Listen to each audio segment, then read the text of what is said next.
Assalomu alaykum, hurmatli tomoshabinlar. Bugun juda muhim mavzuni tushuntirib beraman.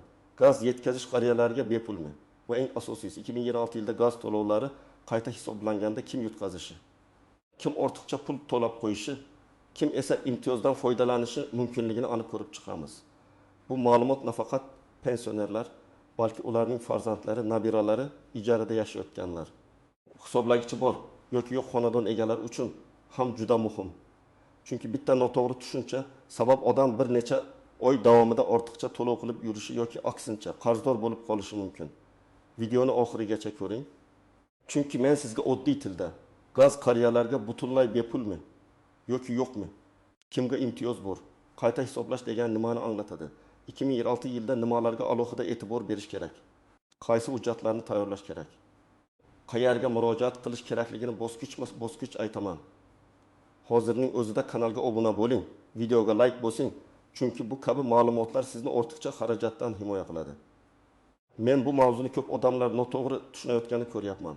Eng keng tarqalgan gap shunday: pensionerlarga gaz bepul ekan, yoki qariyalar gazga pul to'lamaydi, yoki 2026 yilda hammasi qayta hisoblanib, pensionerlarga to'langan pul qaytarilar ekan.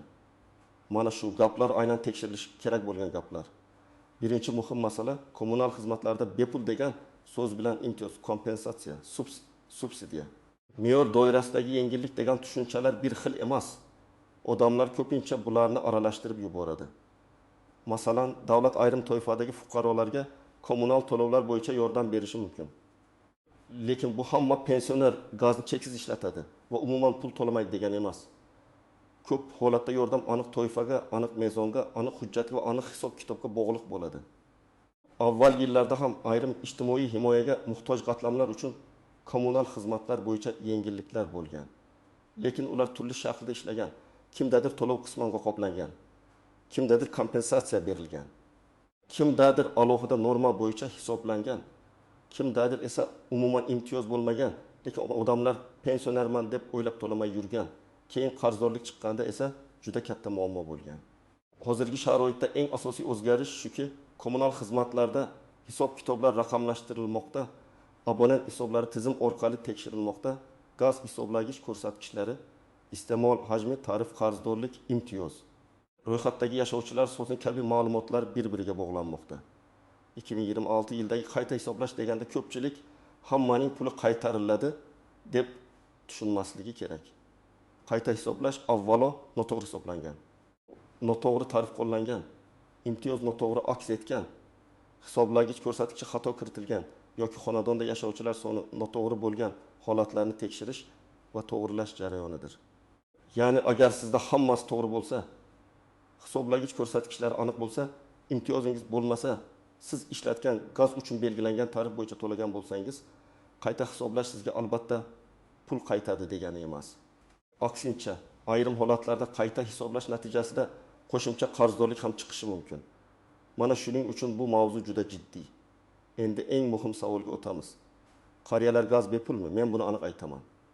Faqat yoshga qarab, ya'ni odam pensioner bo'lgani uchungina gaz avtomatik tarzda bepul bo'lib qolmaydi. Pensionerlik maqomi o'zi alohida ijtimoiy holat, lekin gaz uchun to'lov masalasida bu yetarli asos bo'lmasligi mumkin. Agar qonunchilikda aniq bir toifadagi shaxslar uchun imtiyoz, kompensatsiya yoki subsidiya belgilangan bo'lsa, faqat o'sha tartib asosida yengillik qo'llanadi. Masalan, birinchi vaziyatni olaylik. Toshkent viloyatida etan 2 yoshli otaxon yashaydi. U yolg'iz yashaydi, pensiyasi kichik, uyda gaz hisoblagich bor. U har oy gazdan o'z miqdorda foydalanadi. Yozda ko'p, qishda minggacha ko'p. Otaxon, men pensionerman. Gaz bepul bo'lsa kerak deb to'lov qilmay qo'ysa, keyin hisobda qarzdorlik yig'ilishi mumkin. Agar uning nomiga rasmiy imtiyoz yoki subsidiya biriktirilmagan bo'lsa, tizim uni oddiy abonent sifatida ko'radi. Demak, u ishlatgan gaz uchun to'lov hisoblanadi. Ikkinchi vaziyat. Samarqandda 68 yoshli onaxon farzandlari bilan yashaydi. Uy onaxon nomida, lekin xonadonda 5 kishi ro'yxatda turadi va gaz iste'moli katta. Qishda isitish, ovqat pishirish, suv isitish uchun gaz ko'p sarflanadi. Agar uy egasi pensioner bo'lsa ham butun oila ishlatgan gaz pensionerga bepul deb hisoblanmaydi. Chunki gazni faqat onaxon emas, butun xonadon ishlatyapti. Agar imtiyoz bo'lsa ham odatda cheksiz hajmga emas, muayyan shartlarga bog'liq bo'ladi. Bu yerda odamlar eng ko'p xato qiladi. Uy pensioner nomida. Demak, kommunalka arzon bo'ladi deb o'ylaydi. Amalda esa iste'mol hajmi va hujjatlar hal qiluvchi bo'ladi. Uchinchi vaziyat. Buxoroda bir otaxonning gaz hisoblagichi ishlamay qolgan. U men to'layapman-ku deb eski o'rtacha summa bo'yicha pul o'tkazib yurgan. Keyin nazoratchilar kelib hisoblagich ishlamagan davr bo'yicha qayta hisob kitob qiladi. Natijada 6 oy uchun qo'shimcha to'lov chiqadi. Otaxon men pensionerman, menga nega bunday qarz yozildi deb hayron qoladi. Lekin muammo pensionerlikda emas. Hisoblagichning vaqtida ta'mirlanmagan yoki almashtirilmaganda bo'ladi. Shuning uchun 2026 yilda qayta hisoblashda eng katta xavf guruhidan biri hisoblagichi nosoz, plombasi buzilgan, ko'rsatkichlar noto'g'ri kiritilgan xonadonlardir. 4-vaziyat. Qashqadaryoda bir oila uyini ijaraga bergan, lekin gaz abonenti hali ham pensioner buvaning nomida. Ijarachilar qishda juda ko'p gaz ishlatgan, to'lovni vaqtida qilmagan. 2026 yilda qayta tekshiruvda qarz abonent nomiga chiqadi. Buvaning farzandlari bu gazni biz ishlatmaganmiz deyishi mumkin. Lekin gaz tashkiloti uchun abonent kim? Hisob raqam kimning nomida? Shartnoma kimga rasmiylashtirilgan? Shu muhim bo'ladi. Demak, keksalar nomida turgan uylarni ijaraga berishda kommunal to'lovlarni alohida nazorat qilish shart. Endi kim xavotir olmasligi mumkin? Agar sizda hisoblagich bor, u so'z plombasi joyida, har oy ko'rsatkich to'g'ri uzatiladi yoki avtomatik olinadi. To'lovlarni ilova bank yoki kassadan to'lab boryapsiz, abonent ma'lumotlari to'g'ri. Imtiyozga da'vo qilmayapsiz yoki imtiyozingiz rasmiy tasdiqlangan bo'lsa, sizda katta xavotirga sabab yo'q. Lekin baribir shaxsiy kabinet yoki to'lov cheklarini tekshirib turish kerak. Chunki xato faqat sizdan emas, tizimdan, nazoratchidan, eski ma'lumotdan yoki noto'g'ri kiritilgan ko'rsatkichdan ham bo'lishi mumkin. Raqamli misol keltiraman. Aytaylik, xonadon qishda oyiga 300 kub gaz ishlatdi. Tarifni men shartli misol sifatida olyapman. Chunki amaldagi tarif hudud davr va belgilangan tartibga qarab farq qilishi mumkin. Agar 1 kub gaz uchun 6.000 so'm hisoblangan bo'lsa, 300 kub uchun 195 ming so'm chiqadi. Agar noto'g'ri ko'rsatkich kiritilib 300 kub o'rniga 600 kub yozilsa, to'lov 390 ming so'm bo'lib ketadi. Farq 115 ming so'm. Agar bu xato 4 oy davom etsa, deyarli 790 ming so'm ortiqcha hisob chiqishi mumkin. Mana qayta hisoblash aynan shunday holatlarda muhim. Xatoni topish, dalil ko'rsatish va hisobni to'g'rilatish. Yana bir misol. Uyda taqriban yoshli onaxon yashaydi. Farzandlari chet elda. U oyga kam gaz ishlatadi, lekin ilgari uyda 6 kishi ro'yxatda bo'lgan.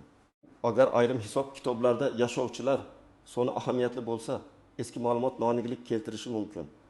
Shuning uchun ro'yxatda kim bor, kim yo'q, abonent ma'lumotlarida uy egasi kim, telefon raqam kimniki. Bularni tekshirtirib olish kerak. Bugun kichik tuyulgan ma'lumot ertaga katta qarzdorlik yoki imtiyozning noto'g'ri qo'llanishiga sabab bo'ladi. Endi odamlar bilmaydigan nozik joylarga o'tamiz. Birinchi nozik jihat. Imtiyoz avtomatik tushmasligi mumkin. Ayrim fuqarolar men ijtimoiy himoyaga muhtojman, demak tizim o'zi biladi deb o'ylaydi.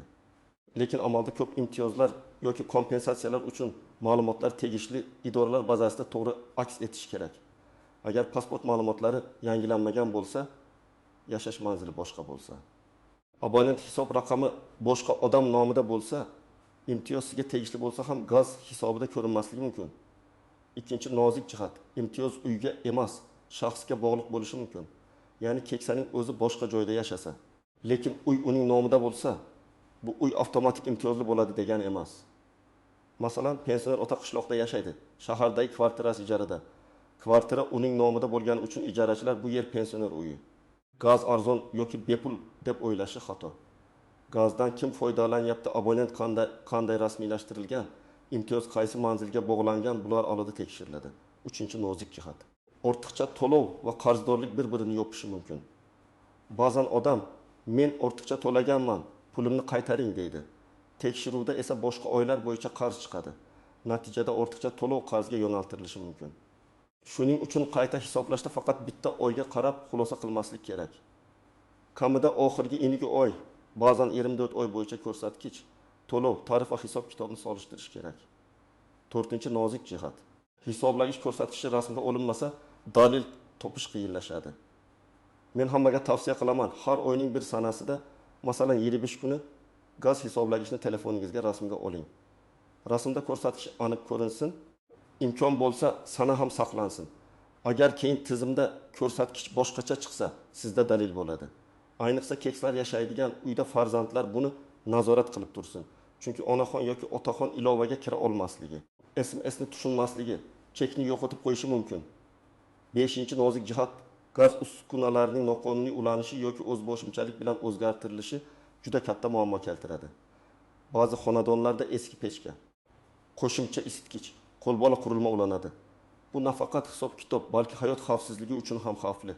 Qayta tekshiruvda bunday holat aniqlansa, jarima, qayta hisoblash, gazni vaqtincha uzish kabi oqibatlar bo'lishi mumkin. Uyda qariya yashaydi degan vaj texnik xavfsizlik talablarini bekor qilmaydi. Aksincha, keksalar bor uyda xavfsizlik 2 barobar muhim. 6-nozik jihat ijtimoiy norma va yuqori iste'mol masalasi. Ko'p mamlakatlarda va ayrim kommunal tizimlarda kam iste'mol qiladigan aholiga alohida yondashuv, ko'p iste'mol qiladiganlarga esa boshqa hisob-kitob qo'llanishi mumkin.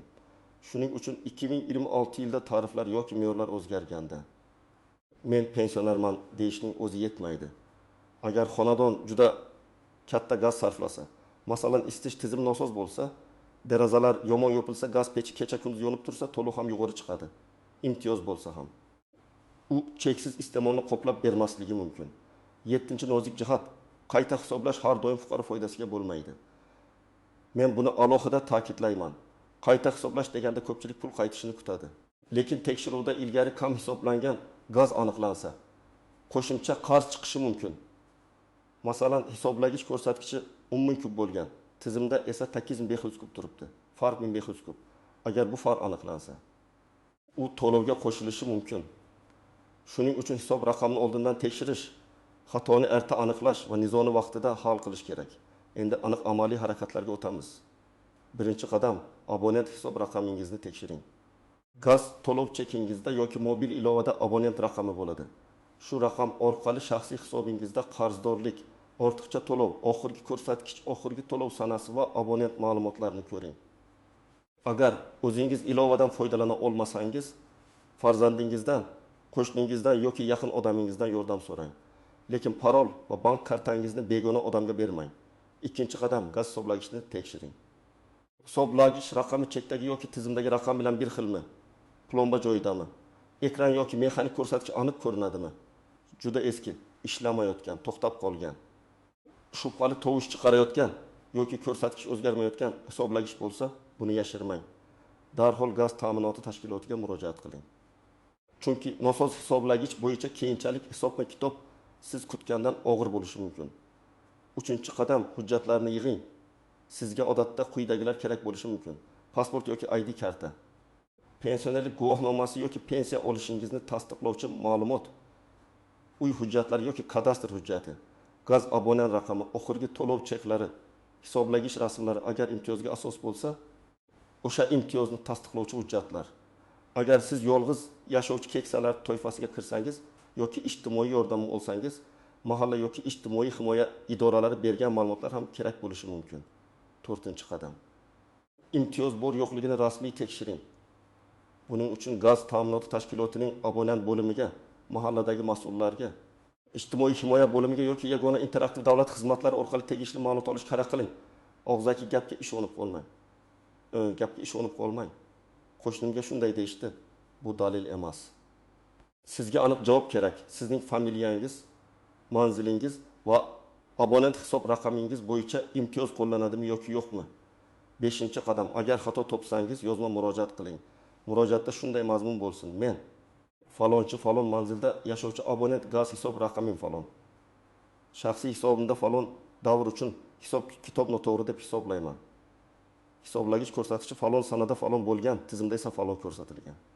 Ushbu holat bo'yicha qayta hisob-kitob qilishni va yozma javob berishni so'rayman. Murojaatga chek nusxalari, hisoblagich rasmlari, pasport nusxasi va boshqa dalillarni ilova qiling. 6-qadam. Murojaatni shunchaki og'zaki qoldirmang. Albatta ro'yxatdan o'tkazilgan raqam oling yoki elektron murojaat yuborsangiz, tasdiq xabarnomasini saqlang. Chunki keyin men aytgandim degan gapni isbotlash qiyin. Hujjatli iz bo'lsa, masala jiddiy ko'rib chiqiladi. 7-qadam. Qariyalar nomidagi xonadonlarni farzandlar nazorat qilsin. Men farzandlarga alohida murojaat qilaman. Ota-onangiz hammasi yaxshi deyishi mumkin. Lekin ular qarzdorlik samasini ko'rmasligi, hisoblash nosozligini sezmasligi yoki to'lovni eski tartibda qilyapman deb o'ylashi mumkin.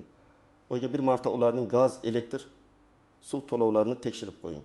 Bu nazorat emas. Bu g'amxo'rlik. Ayniqsa 2026 yilda qayta hisoblashlar, tarif o'zgarishlari yoki tizim yangilanishlari bo'lsa, keksalar yolg'iz qolmasligi kerak. 8-qadam, agar uy ijaraga berilgan bo'lsa, kommunal to'lov bo'yicha yozma kelishuv qiling. Ijarachi gazni ishlatadi, lekin abonent pensioner ota-onangiz nomida bo'lsa, xavf siz tomonda qoladi.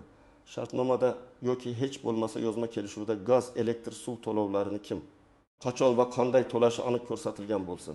Har oy chekni talab qiling. Aks holda ijarachi ketadi, qarz esa uy egasiga qoladi. 9-qadam, xavfsizlikni unutmang. Gaz to'lovi masalasi pul bilan bog'liq, lekin gazning o'zi hayot bilan bog'liq.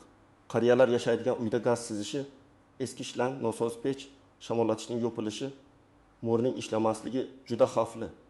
Agar gaz hidi sezilsa, chiroq yoqmang, 3 kun chiqarmang. Darhol derazani oching, gaz kranini yoping va avariya xizmatiga qo'ng'iroq qiling. Hech qanday imtiyoz inson hayotdan muhim emas. 10-qadam, 2026 yil uchun o'zingizga alohida papka oching. Unda gaz bo'yicha barcha cheklar, hisoblagich rasmlari, murojaatlar, javoblar, imtiyoz hujjatlari saqlansin. Bu oddiy tuyuladi, lekin nizo chiqqanda eng kuchli himoya aynan tartibli hujjatlar bo'ladi. 1 yil o'tib chekni qidirib topish qiyin. Lekin bugun rasmga olib saqlash juda oson. Demak, hurmatli tomoshabinlar, asosiy xulosa shunday. Qariyalarga gaz avtomatik va cheksiz bepul degan gapga ishonib qolmang. Pensionerlik maqomi muhim, lekin gaz to'lovi bo'yicha yengillik faqat rasmiy tartib, aniq toifa, hujjat va hisob-kitob asosida qo'llanadi. 2026 yilda qayta hisoblash bo'lsa, bu hamma uchun pul qaytadi degani emas. Qayta hisoblash xatoni tuzatishi mumkin, lekin ayrim holatda qo'shimcha qarzdorlik ham chiqarishi mumkin. Shuning uchun hoziroq abonent hisobingizni tekshiring, hisoblagich ko'rsatkichini rasmga oling, cheklar va hujjatlarni yig'ing. Imtiyozingiz bor yo'qligini rasmiy aniqlang. Xato bo'lsa yozma murojaat qiling. Ayniqsa ota-onangiz, buyingiz, bobongiz yolg'iz yashasa, ularning kommunal hisoblarini nazoratsiz qoldirmang. Sizning hududingizda gaz bo'yicha qanday muammo bor? Pensionerlarga imtiyoz berilyaptimi? Qayta hisoblash bo'lganmi? Ortiqcha to'lov yoki kutilmagan qarzdorlik chiqqanmi? Izohlarda yozib qoldiring. Men keyingi videolarda eng ko'p uchrayotgan savollarni alohida tushuntirib beraman. Video foydali bo'lgan bo'lsa, like bosing, kanalga obuna bo'ling va yaqinlaringizga yuboring. Bitta yuborgan videongiz kimnidir ortiqcha qarzdorlikdan, xatodan yoki xavfli vaziyatdan saqlab qolishi mumkin.